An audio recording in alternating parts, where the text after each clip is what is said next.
to the love being true, to the love being true, to the love being true, to the love being true. Hello friends, brothers and sisters, the Part Prophet here again, broadcasting to you from the ends of the earth here in the Apocalypse Isles, New Zealand. Now, I've made a video on this subject before, but I'm not happy with it, so I'm going to try to do it again without too much editing and too many mistakes, and without leaving out too much information, even though of course I'm only giving you a kind of an indication of what is happening in the world. I'm not spelling it all out. You've got to do that with your own discernment and in prayer to the Lord, and by using the Holy Spirit, which you can ask for and which you can receive within yourself. And my topic today is magic. Yes, magic. Now, if I said to you this is going to be a really magic video, you'd think that I was saying a good thing, wouldn't you? But sometimes magic isn't all that good. If you said to someone, oh, we had a magic holiday in Australia over in the Gold Coast, again, people would perceive that you were saying a good thing, but it may not be so. Now, first, just a little wee story from my childhood. When I was quite a young boy, my mother took me out to a magic show. And there was a magician up the front, and he had the standard black suit with the top hat and the what have you, and the wand. You can't have a magician without a wand. And one of the tricks that he performed that night, one of the illusions, was the production of some pigeons, apparently out of thin air. I think there was a large red handkerchief involved. And every time he produced another pigeon, he put it into a cage, which I suppose, given that it was in a theatre and so forth, a cage was probably the best place for the pigeon. And then, after he had produced, I think possibly four pigeons, I can't remember that well, he covered the cage in the magic veil and performed the appropriate words or the appropriate movement of the wand, and withdrew the cover from the cage, and shock, horror, expose, the pigeons had mysteriously disappeared. Well, I was a bit of a strange child, and possibly a little bit different from most of the people in the theatre, and when the magician moved on to do other tricks, after pushing the little stand with the pigeon cage on it to one side, my attention still lingered on the cage.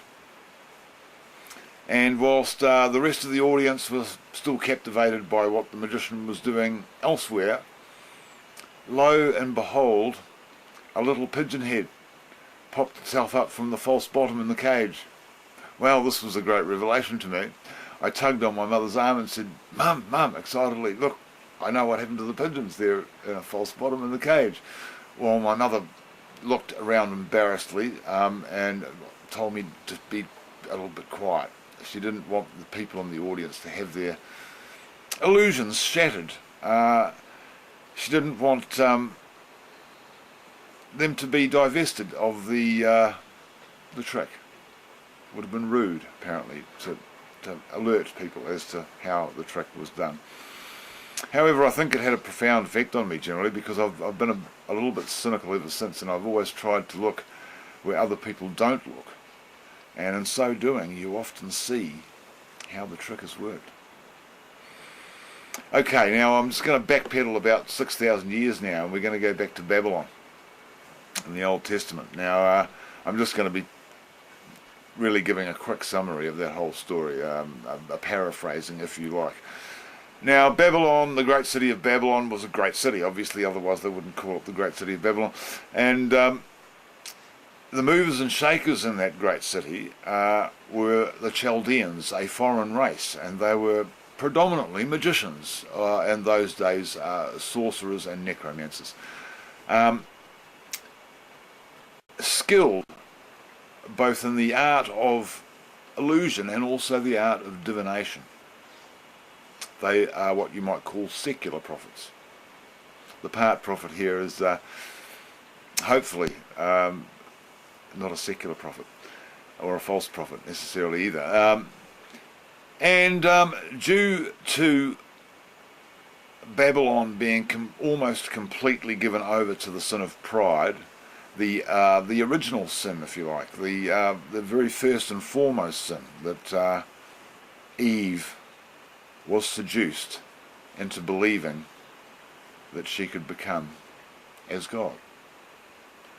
Well, this sin, this illusion, this falsehood was very prevalent in Babylon, and they came to the conclusion that if they could build a tower high enough, they could build a tower to heaven, to God, and that they could become as God. Now, I think that this tower was both possibly a literal tower, but it was certainly a metaphorical tower. The Babylonians, I think, believed that through knowledge of the mysterious arts, the occult arts, the hidden arts, through their knowledge of the tree of good and evil, that they could become as God as well. They too were believing the lie of the devil. They too were a fallen race, but they didn't quite achieve their goal because they found that they were unable to work together, because the Lord visited upon them a confusion, an inability to understand one another. He blurred their languages, so to speak. Okay, so they never quite made their tower to heaven. They never became as God. Now, it's my contention, and the contention of many prophets and watchmen throughout the world, actually, that we are approaching the end times. Now, we all know that God's time is not our time. So when I say that the end will be coming soon, that the Lord will be returning soon, it means exactly that. It means soon. But our soon isn't necessarily God's soon. But we can read the signs of the times. And one of the signs of the times, one of the signs of the end, is that there will be a strong delusion upon the world.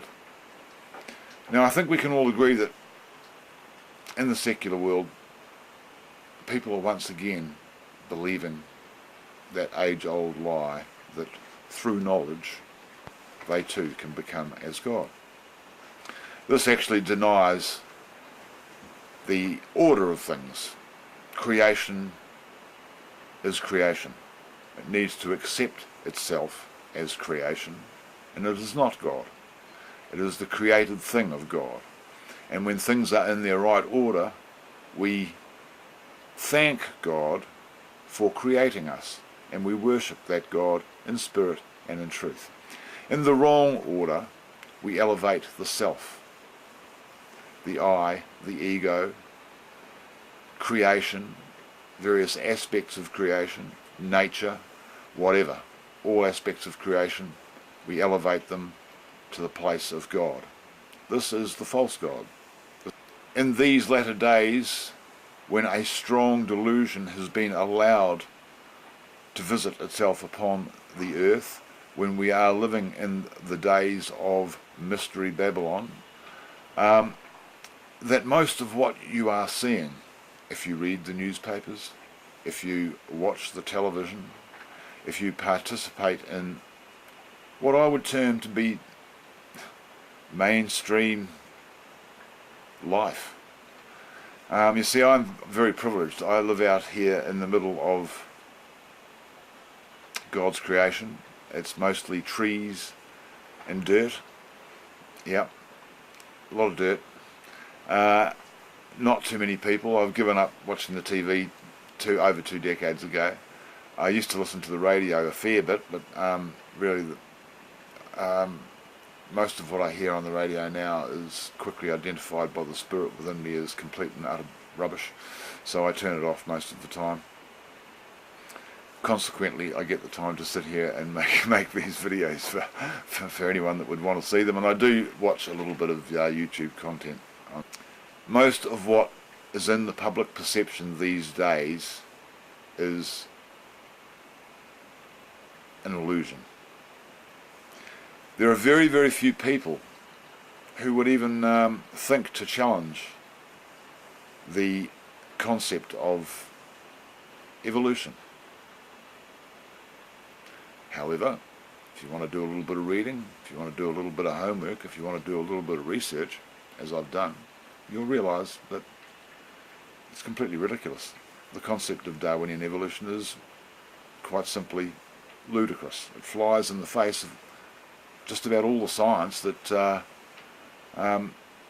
is documented that might apply, that the law of cause and effect completely flies in the face of it. The second law of thermodynamics completely flies in the face of it. The concept that growth and economic growth is important and is a good thing. This too is completely incorrect. What we need is sustainable economies, but we haven't got those. The many and various false concepts sold to you through Hollywood movies, through mainstream media, through the newspapers, have given almost everybody, and I won't even exempt myself from this, because it's impossible to have a completely unbiased view of the world at large. But they've given everyone a very, very false picture of how things are in the world. Our perception is always different from the actual objective reality, but I'm afraid that the common perception today in this mystery Babylon is so far removed from the reality as to blind people to any of the truth. Now you can say that this has always been true, and to some degree you'd be right. There has always been deception in the world. We know that God is a God of truth. We know that God is a God of love. Jesus himself said, I am the way, the truth, and the life. So that we know that truth is of God. We know that the devil is the father of all lies.